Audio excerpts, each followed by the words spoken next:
그 다음에 여기에서는 그 기한의 날짜 이야기가 나왔기 때문에 이 판시중이라는 이 판이라는 두 글자가 여기에 필요합니다. 이 판시중이다. 기한을 세워놓고 대중에 그것이다. 참선에 만약 짧은 날, 그 길은 짧은 날짜 속에 공을 이루고자 할진된 천길이나 되는, 천자나 되는 우물 밑바닥에 떨어진 것과 같이 상사해서 그저 딴 생각 없이 아이고 어떻게 하면 빠져나갈 수 있을까 하는 그 생각 하나뿐일 것이 그래야 된다 이겁니다. 아침으로 쫓아 저녁에 이르르며 또 저녁부터 시작해서 아침까지 이르르이 천생각, 만생각이 호투로 다만이나 나오기를 구하는 마음일지라 이뿐이라야 한다. 구경에 결정코 두 생각이 없을지니 진실로 능히 이와 같이 공부를 베풀어서 공부를 지어서 혹 3일, 혹 5일, 혹 7일에 만약 투철해 가지 못하면은 나는 오늘날에 대망의 큰 거짓말을 지은지라 길이 발설 이경지옥에 떨어지리라. 이렇게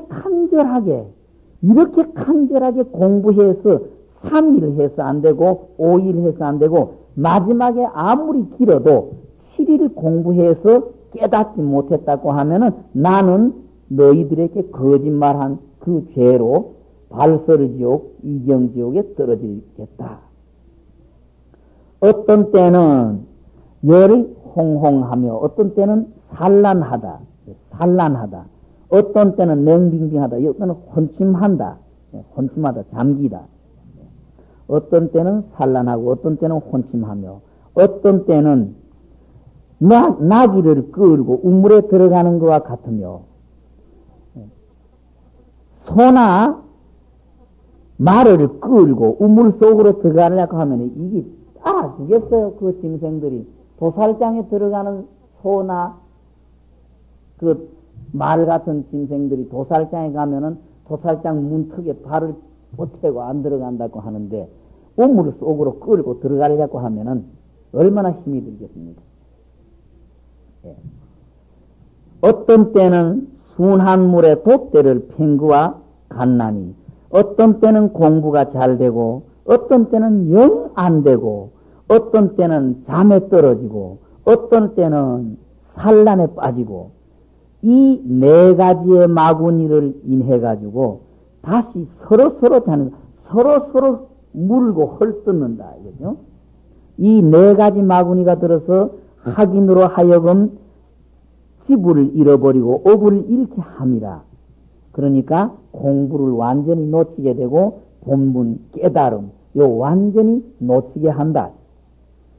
서봉은 오늘날에 간략히 한 개교를 베풀어서 모든 사람과 더불어 이 네 가지 마구니에 자치를 쓸고 자치를 멸하게 하리라. 그러시고 양구에서 툭 하셨다. 옛날에 그 열반하신 효봉로 스님이 공부를 하는 사람은 소를 끌고 지붕에 올라가듯이 하라. 그러셨어요.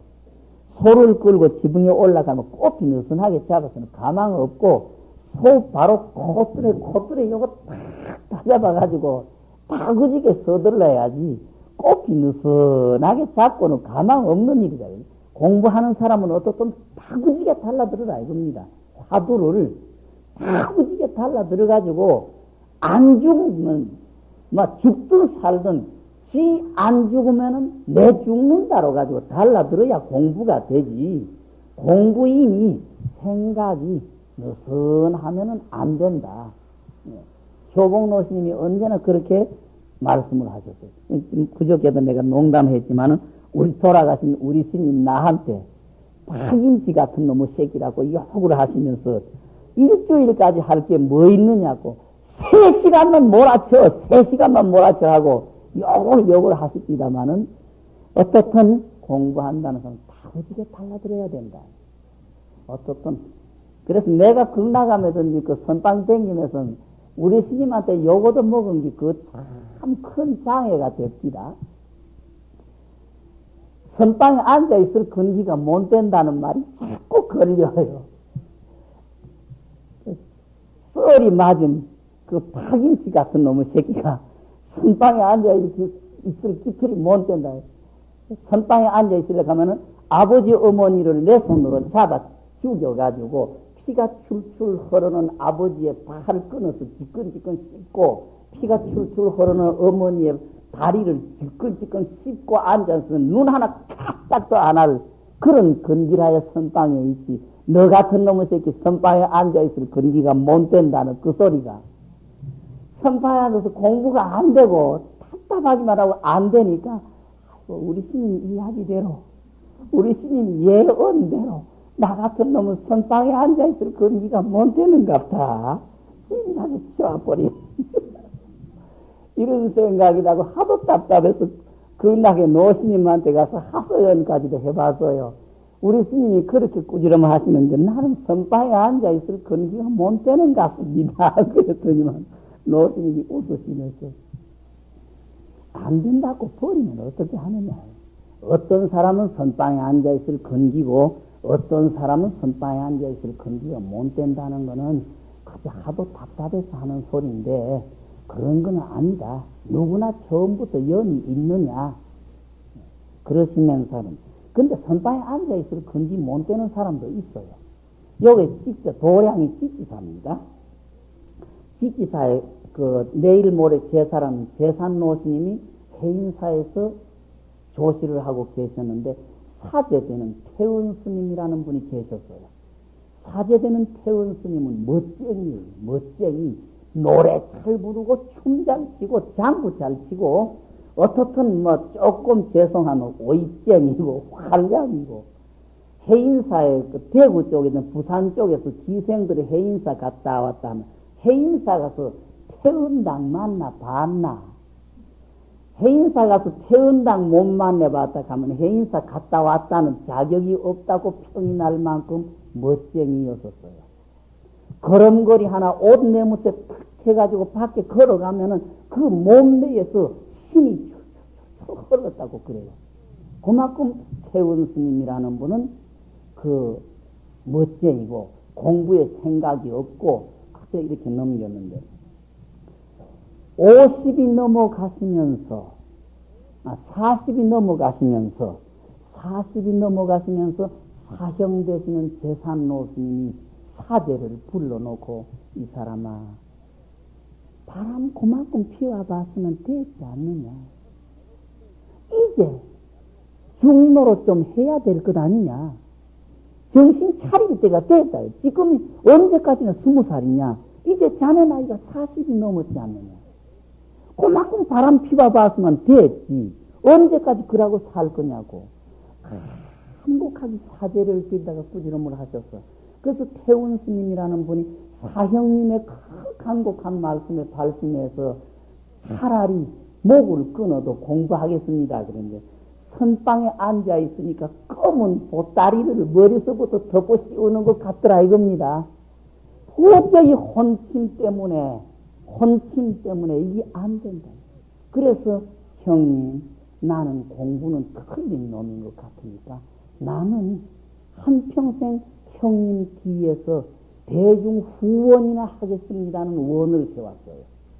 그래서 이 직지사에 제산노스님이 오셨을 때에 태운노스님이었어서 한평생 직지사 제산스님의 회상 대중 후원을 했어요. 그래서 일제시대 전후를 통해 가지고 한국에서 선방 후원자로서 딱 세 분을 꼽았어요.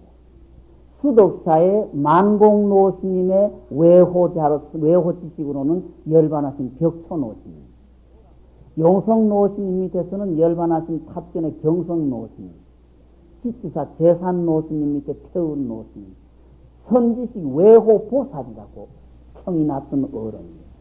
태운스님이라는 어른이 그 생활이 곤란하고 그래도 공부하겠다는 대중이 있어서 김천으로 다니면서 걸망에 뭘 얻어가지고 오시는데 대중 스님네가 이 정진을 하고 계시면은 아무리 고단해도 찍소리 없이 그대로 원주실에 주지실에 들어가서 살림 다 해주고 어떻든 밑에 사람에게 부탁을 내가 있을 때에는 좀 대중에게 섬소하더라도 내가 없을 때에는 대중에 편 한 가지라도 더 해드리고 어떻든 대중 스님네 잘 보살펴 드리라는 게 부탁이었었고 자기가 밖에 갔다 오면서 선방 스님네가 대화나 나누고 우스갯소리가 나면은 고단하지도 않아도 선방에서 아이고 죽는다 하고 꾹 넘어지고 한 번은 태운 노스님이 땀을 흘리면서 언제나 자기 등으로 지고 오는 밀가루 가지고 태운 노스님이 없을 때에 잔소리꾼 주지당이 없으니까 우리 뭐 해먹자 이래서 선방스님 내놔서 밀가루를 퍼다가 반죽을 해서 국수 해먹다가 반죽을 너무 많이 해가지고 지탁을 못하니까 주지당 오면 잔소리 한다고 이 아까운 밀가루를 전부 이 공무 위로 지고 던져버렸어요. 선방스님네가.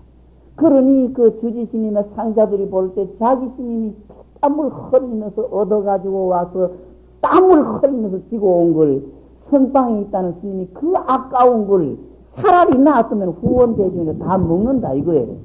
그 아까운 밀가루 반죽한 걸 전부 천장에 집어 던져가지고 쓰지 못하게 하니까 상자되는 스님이 안타까워서 그 태운 노스님이 돌아왔을 때에 스님 선방 스님들이 이랬어요. 하니까 함부로 말하지 마라. 스님네가 어떻게 하시든 스님네 하는 일에는 절대 왈가왈부해서는 안 되고 너희들 스님네는 어떻게 하시든 혓바닥을 대지 마라. 그렇게 덮을 만큼 그 외호보살이라는 평을 받은 분이 태운 스님인데 선방에는 못 앉았다고 그래요. 다니시면서 그 보행정지는 어떻게 하셨는지는 이야기를 못 들었지만은 선방에 앉기만 앉으면은 무엇이 검은 무엇이 통 같은 게 와서 덮고 씌워버리는 것 같다. 이게 전혀 혼침 때문에 뭐 1분이고 뭐 5분이고 앉아 있을 수가 없더라고. 그래서 선방에서 앉아 있을 수 없는 근기가 따로 있는 것 같이 막 그런 이야기도 있었습니다만은 자꾸 앉아 있을 때에 우리 스님이 너 같은 놈은 선방에 앉아 있을 근기가 못 된다. 이게 자꾸 걸립니다. 이게 답답하면은 우리 스님 이야기처럼 나는 선방에 앉아있을 근기가 못 되는갑다. 나는 아예당초 진짜 리얼한 놈인갑다. 선방에는 아예당초 있지 말아야 되는가 보다는 그런 생각이 자꾸 걸리고 그런 망상이 됩니다마는 어떻든 정진을 한다는 분들 머리를 깎은 우리는 한평생 이 속에서 살아야 중이지. 아무리 이름이 드러나고 살림살이를 잘하고 뭐 포교를 잘해도 이거 놓치면은 중에 자격 없다고 단언을 합니다. 이걸 간직하고 있어야 중이지. 이거 간직하고 있는 동안은 그래도 중에 자격이 있지만 이거 놓치고 이거 잃어버리고 나면 중에 자격이 없다고 내가 단언을 합니다. 보통 부지런히 정진하도록 해주세요. 이 일은 머리를 깎은 우리 스님네의 그 스님네만이 할 수 있고 지킬 수 있고 누릴 수 있는 일이 아니고 남녀노소 승속을 막론하고 전부가 다 누릴 수 있는 일이기 때문에 머리 깎은 우리는 짓하고 방심하면은 오히려 된통 칼날을 되게 얻어 터질 일이기 때문에 어떻든 조심하셔야 됩니다. 한 20년 좀 더 됐는지 모르겠습니다만은 우리 극락암에 있을 때에 그 밑에 극락암 밑에 그 농사를 짓고 사는 부부가 그때 보사님이 나이 한 40이 채 됐는지 안 됐는지 관음 주력을 부지런히 하다가 어떤 차원을 불빛을 봤다고 해서 오도송이라는 송을 지어서 극락암 노스님한테 갖고 왔던 일이 있습니다. 그거는 그 곁에서 남편 되는 사람이 글은 맞추어가지고 시는 남편이 글을 맞췄지만 그 내용은 그 보사님의 그 차원이라 그랬어요. 그 극락암의 노스님한테 감정을 해달라고 갖고 왔는데 극락암의 노스님이 그 보살을 불러놓고 요거 저거 이야기를 해보시더니만은 맹물은 아니다. 눈치는 채다. 그 보살을 그렇게 이야기하면 그 보살 시가 그랬어요. 관음보살 일념 중에 관세음 보살을 불러가는 한 생각 가운데에 무아수상의 백화홍이라 아가 없는 나무 무아수 아가 없는 나무 위에 100가지 꽃이 뿔다 백화홍이다. 탄토건곤 자지처에 하늘과 땅을 샘짓다가 토했다가 마음대로 할 수 있는 곳 탄토건곤 자지처에 담담적적 제법 공이다 그랬거든요.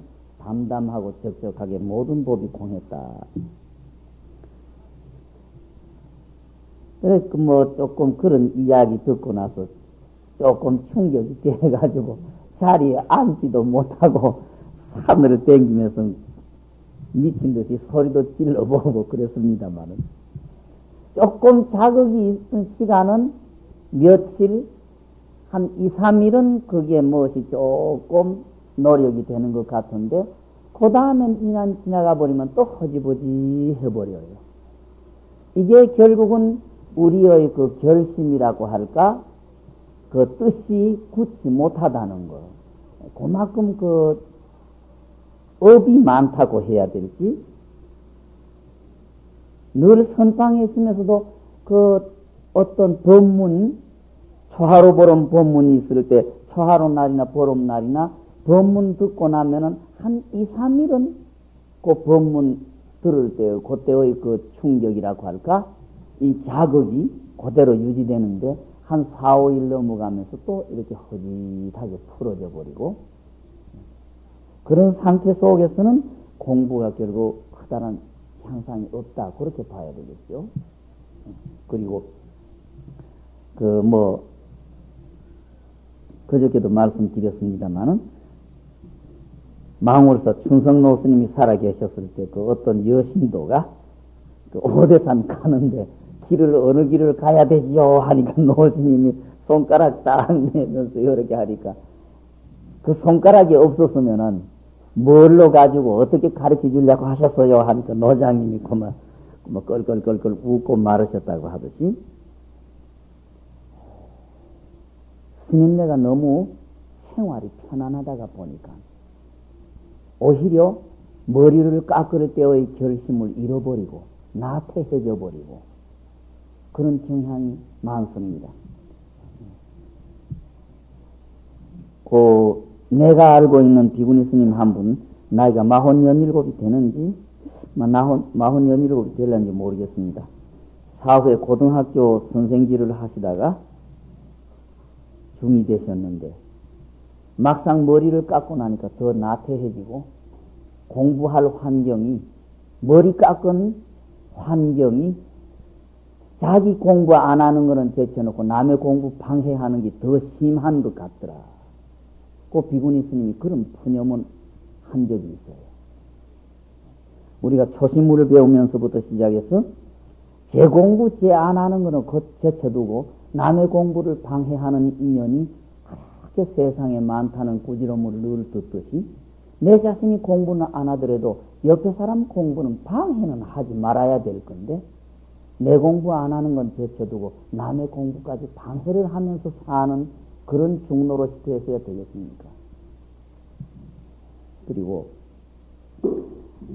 내 자신도 그렇습니다. 자꾸 너무 안이하게 너무 편안하게 생각을 하는 것 같아요.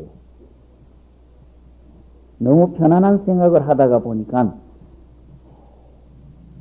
중으로서의 책임을 잊어버리고 위선 신도들이 뭐 갖다 주고 공부야 했던 말았던 머리만 깎고 있으면은 존경을 받다가 보니까 오히려 그 속에 도취되어 가지고 내 마음을 채쪽질을 더 하지 않는 그런 폐단이 있는 것 같아요. 내 앞에 와서 합장하고 머리를 수그리는 사람, 그 사람이 내 앞에 모습 그대로라고 생각해서는 안 되겠지요.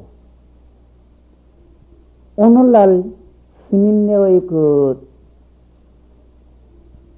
모습을 쳐다보고 신심을 떨어버리고 발길을 돌리는 사람들이 얼마나 많습니까? 이런 걸 우리가 조금 눈여겨서 봐야 되고, 또 지금 우리가 부처님의 말씀대로 우리의 실천을 어떻게 하고 있는가 자꾸 반성을 해야 될 것 같아요. 어저께도 김천에 어떤 처사님 오셔가지고 김천 주위만 보더라도 머리를 깎으셨다고 하는 분의 일거일동이 신도들의 신심을 돋아주지는 못하고 신도들의 신심을 점점 꺾는 그런 일을 한다고 그런 소리를 하기도 하고, 또 어제 잠깐 올라왔던 신도님은 그래요. 이제 스님네가 산중에 자꾸 집 지어서 뭐 하느냐고. 주지스님 혼자 사는 도량 절 건물은 번듯하게 해놓고 막상 스님네가 공부를 해야 되는데 그 만들어 놓은 절에서 어느 스님이 공부하고 사느냐 이겁니다. 주지스님 혼자 건물을 짓는다고 고생 뼈 빠지게 해놓고 그 주지스님조차 집에 앉아서 공부하는 게 아니고 바깥으로만 돌고, 그렇다고 하면은 절을 지어 놓으면은 스님네가 모여서 공부를 하셔야 되고 신도들을 모아서 설교라도 해주셔야 되는데 집 짓는 게 불교냐 이거. 바깥에 와서 바깥에서 같이 입에 풀칠 못해서 쩔쩔매고 처자 권속을 미리 살지 못해가지고 쩔쩔 파득거리는 그 사람들의 가슴 속에 부처님과 예 조사님의 말씀을 심어줘서 용기를 불어주고 그 살벌한 마음을 부드럽게 해주고, 이게 부처님의 가르침이고 스님의 책임 아니냐. 절들은 자꾸 지어 나가면서 그 절에서 공부하시는 스님이 몇 분이나 되시며, 도제양성 불교 정화할 때부터 조계종 스님네 중앙에 계시는 분들의 말씀이 도제양성 3대 사업의 하나로 뭐 역경사업, 도제양성 뭐 이런 소리 해놓고 도제양성 하는 게 뭐냐 이게.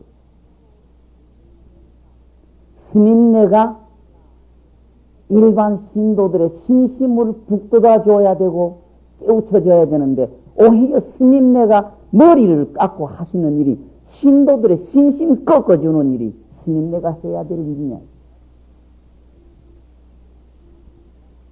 이런 걸 우리는 그저 놓쳐버릴 게 아니고 뼈저리게 그런 걸 생각을 해야 될 거라고 생각됩니다. 조금 전에 이야기가 마을에 농사를 짓고 내외 생활을 하면서 아들, 딸을 낳고 사는 한 40대의 보살이 그 일 틈틈 사이에 일하는 속에 관세음 보살을 부르다가 조금 과장해서 초경성이라고 할까? 그런 고비까지 가가지고 시를 짓는다고 하는 이런 사람들이 세상에 수두룩하다는 걸 우리가 알고 내 앞에 와서 합장하는 신도들이 전부 맹물이 아니고 저 속에 얼마나 무서운 칼날이 지금 나를 찌르고 있는가를 살피면서 사셔야 될 것 같습니다. 네. 옛 노인들이 그러지요. 조선조 말기 한참 우리나라에 그저 일본 군사는 와가지고 저거가 우리나라 삼키려고 하고 중국은 중국대로 우리나라 집을 삼키려고 하면서 복잡하게 싸울 때에 야사, 정사에도 나타나긴 합니다만은 그 무관정성이다 그랬죠. 그 벼슬 없으면서 세속 생활을 하면서 아무것도 벼슬 없는 속에 커다란 뒤에서 우리나라 흘러가는 정치 뒷조정하던 유대치라고 하는 인물이 있었을 거예요. 대기정성이라고 하고 그분이 과거를 안 하고 벼슬길에 오르지 않고 일 하나에 아무 책임도 없는 벼슬도 없는 속인이면서도 우리나라의 앞날을 걱정해서 정치인이나 이 사회 전부 뒷조정을 하는 유대치라고 하는 의원이 계셨는데 그분의 제자죠. 속인 제자 강위라고 하는 속인이 금강산 구경을 가다가 어떤 연불 땅을 간 모양이에요. 예, 조선조 말기는 뭐 곧 절절마다 연불 땅이 많이 있어서 미타 연불 하는 데가 많았는데 아마 그 미타 연불을 하시는 스님의 모습이 너무 가련했던 것 같아요. 예? 막 귀찮고 조름도 오고 괴롭고 하는데 시간은 지켜야 되겠고 많이 못해서 징꽹가리를 치면서 나무아미타불을 부르고 있던 모습이 정성성자가 하나도 곁들여져 있지 않고 간절절자가 하나도 들어있지 않고 마지 못해서 하는 연불이던가 봐. 그 강위라고 하는 속인이 그 모습을 쳐다보고 시지은 게 있지요. 아미타불이 비롱하니다. 아미타불이 기먹은 놈이 아니다. 성성미타 내하고 소리소리 나무 아미타불 해본 대로 어떻게 할 건가? 뭐 할 건가? 우설공산 무인초에 비 오고 눈 오는 빈 산, 사람이 없는 곳에 멱지봉착 시자하다 문도 딱 부딪힌 이게 내 자신 자아였었다.